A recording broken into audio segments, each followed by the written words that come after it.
एक और बड़ी खबर, बड़ी जानकारी आ रही है। रोहतक में बीजेपी की अहम बैठक आज। इस वक्त की बड़ी खबर, रोहतक में बीजेपी की अहम बैठक आज। विधानसभा चुनावों पर तैयार होगी रूपरेखा। प्रदेश प्रभारी सतीश पुनिया मौजूद रहेंगे। प्रदेश संगठन महामंत्री फणींद्र नाथ शामिल होंगे। सुरेंद्र पुनिया, अर्चना गुप्ता, कृष्ण बेदी मौजूद रहेंगे। दोपहर 2:30 बजे सीएम सैनी भी पहुंचेंगे पार्टी मुख्यालय। चुनाव पर कार्यकर्ताओं और नेताओं से मुलाकात करेंगे। तो बीजेपी की रणनीति जो है वो यहां पर अब शुरू हो चुकी है। रणनीति यहां पर बनाई जा रही है, किस तरीके से चुनावों में उतरना है, क्या कुछ रणनीति यहां पर रहेगी, क्या कुछ भूमिका यहां पर किस किस की क्या रहेगी। तो रोहतक में बीजेपी की आज अहम बैठक होने जा रही है और जानकारी आपको यहां पर दे दें कि अब रणनीति इस लिहाज से विधानसभा चुनाव पर रूपरेखा तैयार होगी और रूपरेखा कि किस तरीके से जनता के बीच यहां पहुंचना है। प्रदेश प्रभारी सतीश पुनिया मौजूद रहेंगे। साथ ही जानकारी दे दे, प्रदेश संगठन महामंत्री फणींद्र नाथ शामिल होंगे इस बैठक में और सुरेंद्र पुनिया, अर्चना गुप्ता, कृष्ण बेदी मौजूद रहेंगे इस बैठक में। और जानकारी आपको यह भी दे दें कि दोपहर 2:30 बजे मुख्यमंत्री सैनी भी पहुंचेंगे पार्टी मुख्यालय। यानी काफी महत्वपूर्ण यह बैठक रहने वाली है। इस लिहाज से बीजेपी लगातार चुनावी तैयारियों में जुटी हुई है और तैयारी इस लिहाज से कि जमीनी स्तर पर किस तरीके से लोगों से जुड़ना है। प्रदेश में फिर बीजेपी की सरकार बनाने का दावा यहां पर बीजेपी कर रही है, बीजेपी के तमाम नेता कर रहे हैं। अब इस कड़ी में क्या कुछ भूमिका यहां पर रहने वाली है, क्या कुछ महत्वपूर्ण जिम्मेदारी यहां पर रहेगी पार्टी के नेताओं की, उसको यहां पर लेकर चर्चा की जाएगी। तो कुल मिलाकर एक रणनीति, एक स्ट्रांग यहां पर रणनीति जो है वो यहां पर बनाई जाएगी। मुख्यमंत्री खुद इसकी अध्यक्षता जो है वो करेंगे और 2:30 बजे के करीब मुख्यमंत्री पहुंचेंगे इस मीटिंग में। तो काफी महत्वपूर्ण यहां पर हो जाता है। बीजेपी की रोहतक में यह बैठक होने जा रही है और किस तरीके से जनता के बीच पहुंचना है, पार्टी के कार्यकर्ताओं को किस तरीके से एकजुट करके आगे बढ़ाना है, पार्टी की रीति नीति और जनता के बीच पहुंचकर सरकार की उपलब्धियों को गिनवाना है और चुनाव में किस तरीके की भूमिका रहेगी, इन तमाम मुद्दों पर जो है वो चर्चा की जाएगी। तो कुल मिलाकर जमीनी स्तर से बीजेपी ने अपनी तैयारियां जो हैं वो यहां पर शुरू कर दी है। लगातार बैठकों का दौर आज रोहतक में बीजेपी की ये काफी और कई मायनों में अहम ये बैठक मानी जा रही है क्योंकि मुख्यमंत्री भी खुद इस बैठक में शामिल होंगे। 2:30 बजे के करीब जानकारी मिल रही है कि 2:30 बजे वो यहां पर इस बैठक में शामिल होने के लिए पहुंचेंगे और संगठन महामंत्री फणींद्र नाथ भी शामिल रहेंगे। सुरेंद्र पुनिया भी मौजूद रहेंगे, कृष्ण बेदी भी मौजूद रहेंगे। इस बैठक में सीएम नायब सिंह सैनी भी पार्टी मुख्यालय यहां पर पहुंचेंगे। तो पार्टी मुख्यालय पर आज ये अहम बैठक बीजेपी की रोहतक में होने जा रही है और चुनावी तैयारियों में अब जुट जाना है किस तरीके से और पार्टी प्रत्याशियों के लिए प्रचार प्रसार करना है, जनता के बीच पहुंचना है, क्या कुछ मुद्दे रहेंगे, किस तरीके से सरकार की उपलब्धियों को जनता तक पहुंचाना है, प्रत्येक कार्यकर्ताओं को किस तरीके से बूथ स्तर पर तैयारी यहां पर करनी है। तो ये तमाम मुद्दे यहां पर रहने वाले हैं जिस पर पूरी तरीके से फोकस बीजेपी का है। रोहतक में आज ये बैठक होने जा रही है। मुख्यमंत्री खुद इस बैठक में पहुंचेंगे पार्टी मुख्यालय में और यहां पर इस मीटिंग की अध्यक्षता वो करेंगे। तो जाहिर तौर पर ये काफी ज्यादा महत्वपूर्ण हो जाता है। मुख्यमंत्री नायब सिंह सैनी के नेतृत्व में पूरी तरीके से आगामी चुनावों को लेकर तैयारियां यहां पर जोरों शोरों से चल रही हैं और मुख्यमंत्री खुद इसकी मॉनिटरिंग कर रहे हैं। आज रोहतक में ये बैठक जो है वो होने जा रही है जो कि कई मायनों में महत्वपूर्ण है आगामी चुनावों को लेकर। बीजेपी पूरी तरीके से, क्योंकि हरियाणा बीजेपी का कहना यहां पर यही है कि पार्टी आलाकमान की तरफ से जो आदेश आया है उसे हम यहां पर फॉलो कर रहे हैं और पूरी रणनीति के साथ, एकजुटता के साथ जो है वो यहां पर कार्य जो है वो किए जा रहे हैं, प्रचार प्रसार यहां पर किया जा रहा है। फिलहाल रोहतक में जो ये मीटिंग होने जा रही है उसके भी कई मायने जो हैं वो निकाले जा रहे हैं। तो आपको बता दें कि 2:30 बजे के लगभग मुख्यमंत्री भी पार्टी मुख्यालय जो वहां पहुंच जाएंगे। ये मीटिंग जो है कई मायनों में महत्वपूर्ण मानी जा रही है और किस तरीके से बीजेपी ने जो इन 10 सालों में काम करे हैं उन्हें जनता तक पहुंचाना है, कार्यकर्ताओं को किस तरीके से एकजुट रखना है, बूथ स्तर पर कार्यकर्ताओं को कितनी मजबूती प्रदान करनी है, क्या कुछ भूमिकाएं यहां पर रहने वाली है तमाम नेताओं की, इन तमाम विषयों पर आज पार्टी मीटिंग में चर्चा यहां पर की जाएगी। रोहतक में पार्टी मुख्यालय में आज ये जो बैठक है वो होने जा रही है। संजय कुमार संवाददाता हमारे साथ सीधे जुड़ गए हैं ज्यादा जानकारी के साथ। संजय, आज बीजेपी की रोहतक में बेहद महत्वपूर्ण बैठक होने जा रही है, मुख्यमंत्री खुद इस बैठक में शामिल होने के लिए पहुंच रहे हैं। कितनी अहम ये बैठक मानी जाए आगामी चुनावों को लेकर और क्या कुछ रहेगा? बिल्कुल अंजलि, देखिए चुनाव है, चुनाव को लेकर भाजपा पार्टी जब भी कोई चुनाव होता है तो अलर्ट मोड में जो है वो दिखाई देती जी। है। ऐसे में जो है विधानसभा का चुनाव है, पहली लिस्ट आ चुकी है, 67 प्रत्याशी जो है उनकी घोषणा कर दी गई है। उसी को लेकर जो है अब जो भाजपा की शीर्ष नेतृत्व है वो जो है पूरी तरह से जी जान से जुट गए हैं ताकि जो है ये विधानसभा का चुनाव जीत सके और जो जी। तीसरी बार जो है प्रदेश में भाजपा की सरकार बन सके। आज जो है तमाम बड़े नेता भाजपा प्रदेश कार्यालय में पहुंचने वाले हैं। हम प्रदेश प्रवक्ता है उनसे बात करने की कोशिश करेंगे। शमशेर जी, आप थोड़ा सा इधर आए। ये बताएं कि आज जो मीटिंग है बड़ी महत्वपूर्ण मीटिंग है, ये बताएं कि इस मीटिंग में कौन कौन नेता शामिल हो सकते हैं। आज माननीय मुख्यमंत्री जी 2 बजे के आसपास आएंगे। उससे पहले हमारे जो प्रदेश प्रभारी हैं पुनिया जी, डॉक्टर सतीश पुनिया जी आएंगे और सभी महामंत्री शामिल होंगे, माननीय प्रदेश अध्यक्ष जी शामिल होंगे और भी जो पार्टी के वरिष्ठ जो लोग हैं उनसे विचार विमर्श करेंगे।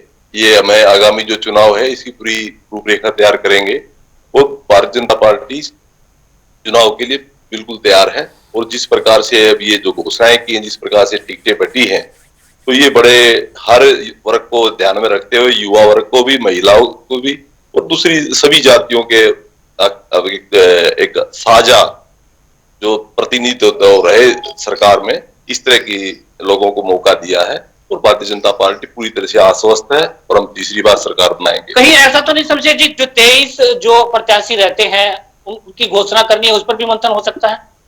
नहीं, ये तो लगातार चल ही रहा है। वो 23 के लिए भी, क्योंकि अभी हो सकता है 1-2 दिन में उसके लिए भी ये घोषणाएं हो जाएंगी, टिकटें दे दी जाएंगी।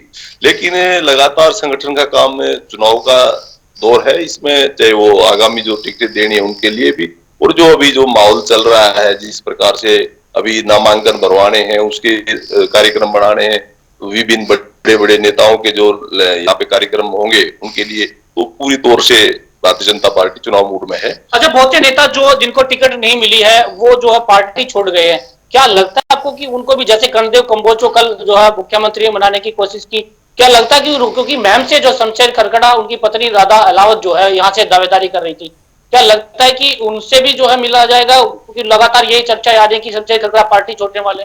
नहीं, शमशेर जी ने कल खंडन किया इस बात का, उन्होंने पार्टी नहीं छोड़ी। और रही बात, हमारा जो कार्यकर्ता है वो बड़े सोच समझ से फैसले लेता है और फिर भी कोई इक्का दुक्का इस तरह की कोई बात आई है तो कोशिश करेंगे, हमारे माननीय मुख्यमंत्री जी भी और हमारे वरिष्ठ नेता उनको मनाने की पूरी कोशिश करेंगे। भारतीय जनता पार्टी को कोई छोड़ के जाने वाला नहीं है। आपको लगता है कि कांग्रेस की जो लिस्ट आएगी तो कहीं ना कहीं कांग्रेस में भी इस तरह को देखने को मिलेगा?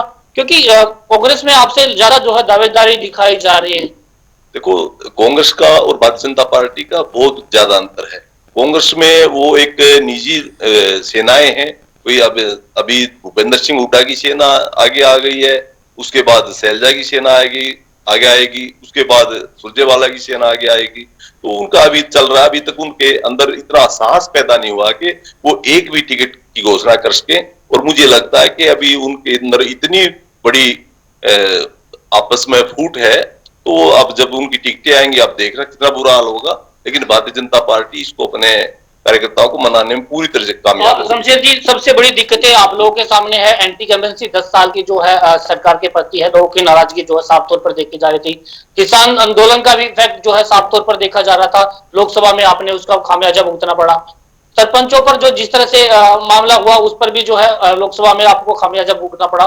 तो विधानसभा में क्या लगता है आपको कि आपकी पार्टी के जो नेता हैं वो इन लोगों को मना पाएंगे, इस वर्ग को मना? देखिए, आपको मैं थोड़ी सी पीछे ले जाना चाहता हूं। 10 साल भूपेंद्र सिंह हुड्डा रहा, तो उसके बाद उसका अकेला एक सपुत्र दीपेंद्र ही जीत पाया था, बाकी 9 के 9 उसके हार गए थे। लेकिन भारतीय जनता पार्टी 5 सीटें जीती हैं और दूसरी सीटें वो भी 1-2 को छोड़ के, नहीं तो कमी मार्जिन से आ रही है। और भारतीय जनता पार्टी का वोट बैंक आज भी एज इट इज है और भारतीय जनता पार्टी को लोग चाहते हैं। और मुझे नहीं लगता किसी प्रकार का सेंस है कि भारतीय जनता पार्टी को किसी प्रकार की दिक्कत होगी तीसरी बार सरकार आने में, क्योंकि हमेशा हरियाणा का एक ऐसा सिस्टम रहा है, कल्चर रहा है कि जिसकी सरकार केंद्र में होती है उसी साथ हरियाणा जाता है। हरियाणा के बहुत समझदार लोग हैं और भारतीय जनता पार्टी का हमेशा साथ दिया है और भारतीय जनता पार्टी को पूर्ण बहुमत के साथ। हरियाणा का माहौल तो तीसरी बार सरकार बनाने का भी नहीं है, क्योंकि कोई नेता अभी तक कोई भी पार्टी तीसरी बार सरकार नहीं बना पाई। देखिए, मैं बात ये कह रहा हूँ, हरियाणा का आप 91 से लेके जब कांग्रेस की सरकार होती थी तो यहाँ कांग्रेस की सरकार होती थी, और यहाँ जब बीजेपी की सरकार रही तो हमेशा बीजेपी की सरकार रही है। वो थर्ड फ्रंट की रही तो यहाँ पे थर्ड फ्रंट की रही है। मैं दावे के साथ कहता हूँ भारतीय जनता पार्टी के साथ पूरा हरियाणा जाएगा। चलिए, आज की मीटिंग जो है काफी महत्वपूर्ण रखने वाली है, लेकिन चुनाव को लेकर कहीं ना कहीं कार्यकर्ताओं में जोश जो है वो देखने को मिल रहा है। सुबह से ही पार्टी कार्यालय में पहुंच जाते हैं। आप देख सकते हैं कि ये युवा है और ये युवा कार्यकर्ता है। कमल का फूल जो है इसका चिन्ह यहाँ पर लगाया हुआ है। इनसे बात करते हैं। चुनाव को लेकर कितना उत्साह है आप? चुनाव को लेकर बहुत उत्साह है और भारतीय जनता पार्टी तीसरी बार हरियाणा में सरकार बनाएगी और सभी पार्टियों के चारों खाने जीत करेगी। तो देखिए, कहीं ना कहीं अंजलि, जिस तरह से युवाओं में उत्साह दिखाई दे रहा है और साफ तौर पर जो है कार्यकर्ता हो या फिर नेता हो ये यही कहते नजर आ रहे हैं कि जिस तरह से नायब सिंह सैनी ने जो है का कार्यकाल रहा और उसी को लेकर कहीं ना कहीं ये जनता के बीच में जा रहे हैं, और टिकट वितरण को लेकर भी इन्होंने स्पष्ट तौर पर बताया कि टिकट वितरण जो है आला हाईकमान ने पूरी तरह से तय करके जो है दी गई है और कहीं ना कहीं जिताऊ कैंडिडेट को जो है खड़ा किया गया है। तो ऐसे में कहीं ना कहीं भाजपा पार्टी जो है, इनकी दावा है कि भाजपा पार्टी तीसरी बार प्रदेश में सरकार बनाएगी। फिलहाल जो है आज बड़े नेता जो है प्रदेश कार्यालय में पहुंचने वाले, थोड़ी देर में यहाँ पर हलचल आपको दिखाई देगी, क्योंकि प्रभारी पुनिया जी यहाँ पर पहुंचने वाले। तो उन्होंने साफ तौर पर पहले भी यही कहा था कि पार्टी जब भी कोई चुनाव लड़ती है तो निचले स्तर से लेकर बड़े नेता है वो धरातल पर जो है दिखाई देते हैं। तो ऐसे में कहीं ना कहीं भाजपा पार्टी जो है हर चुनाव को जो है अलर्ट मोड में लेकर रखती है। तो आज जो है मुख्यमंत्री स्वयं जो है मंथन करते नजर आएंगे और जो कार्यकर्ताओं को गुड़ भी देते नजर आएंगे। अच्छा संजय, क्योंकि काफी ज्यादा महत्वपूर्ण हो जाता है कार्यकर्ताओं में किस तरीके से जोश भरा जाए, और मुझे लगता है कि बैठक उसी का यहाँ पर नतीजा है कि बूथ स्तर पर किस तरीके से कार्यकर्ताओं को एक्टिव करना है, किस तरीके से जनता तक 10 सालों में सरकार ने क्या कुछ कार्य किए हैं उन्हें पहुंचाना है, क्योंकि समय बेहद कम है।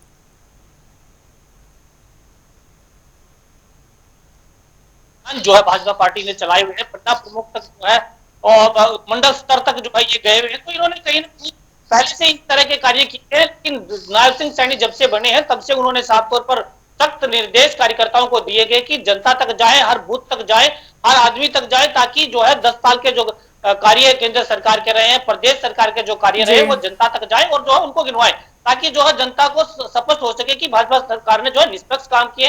हालांकि ये साफ तौर पर यह भी दावा करते नजर आए कि जो युवाओं को नौकरी निष्पक्षता से दी गई है और योग्यता के आधार पर दी गई है, तो वो भी एक बड़ा जो है कहीं न कहीं भाजपा पार्टी को फायदा होने वाला ये कार्यकर्ताओं का जो है मंशा जो है नजर आ रही है। हालांकि और भी जो धीरे धीरे मैं दिखाना चाहूंगी, और भी कार्यकर्ता जो है यहाँ पर जुटना शुरू हो जाएंगे, उनसे भी हम बात करने की कोशिश करेंगे, क्योंकि कार्यकर्ताओं में काफी जोश जो है वो यहाँ पर नजर आ रहा है। तो ऐसे में कहीं ना कहीं लगता है कि ये जो चुनाव होने वाला है काफी अलर्ट मोड में, क्योंकि भाजपा पार्टी ने 67 सीटों पे अपने प्रत्याशी जो है की घोषणा कर दी है। 23 सीटें अभी बाकी हैं, लेकिन कांग्रेस पार्टी उस पर मंथन चल रहा है। जैसे ही भाजपा पार्टी ने पहली लिस्ट जारी की थी, कुछ नेताओं को जो दावेदारी दिखाए हुए थे, जिनको टिकट नहीं मिली, वो जो है कहीं ना कहीं नाराजगी उनकी दिखाई दे रही है। रणदेव कंबोज को लेकर कहीं ना कहीं मुख्यमंत्री भी जो अलर्ट मोड में दिखाई दिए, उनको जो है मनाते नजर आए। यही महम से जो दावेदारी जिन्होंने की थी शमशेर खरखड़ा, वो भी जो है कहीं ना कहीं नाराजगी उनकी भी नजर आई, और साफ तौर पर यही कहा जा रहा था कि पार्टी जो है छोड़ने वाले हैं, लेकिन शमशेर खरखड़ा ने उस पर विराम लगाया और आज हो सकता है कि शमशेर खरखड़ा से भी जो है मुख्यमंत्री मिले, और प्रदेश कार्यालय तो तमाम जो इधर उधर के जो नेता हैं जिन पे नाराजगी चल रही है उनको भी जो है कहीं ना कहीं रोहतक प्रदेश कार्यालय है जो, और चुनाव कार्यालय भी यही है, यहाँ पर बुलाए गए।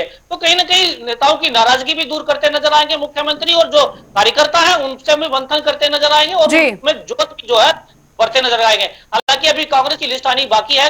बीजेपी के नेता यही कह रहे हैं कि जब कांग्रेस की लिस्ट आएगी तो कहीं ना कहीं कांग्रेस में भी भगदड़ जो है वो मस्ती नजर आएगी, क्योंकि एक एक जो जगह पर एक एक विधानसभा में कई प्रत्याशी जो है वो दावेदार हैं। तो ऐसे में कहीं ना कहीं एक टिकट एक को मिल रही है, तो ऐसे में कहीं ना कहीं ये जो भगदड़ जो भाजपा में मची हुई है, नाराजगी जो दिखाई दे रही है, ये जो है कहीं ना कहीं कांग्रेस पार्टी में भी जो है मिलती नजर आएगी।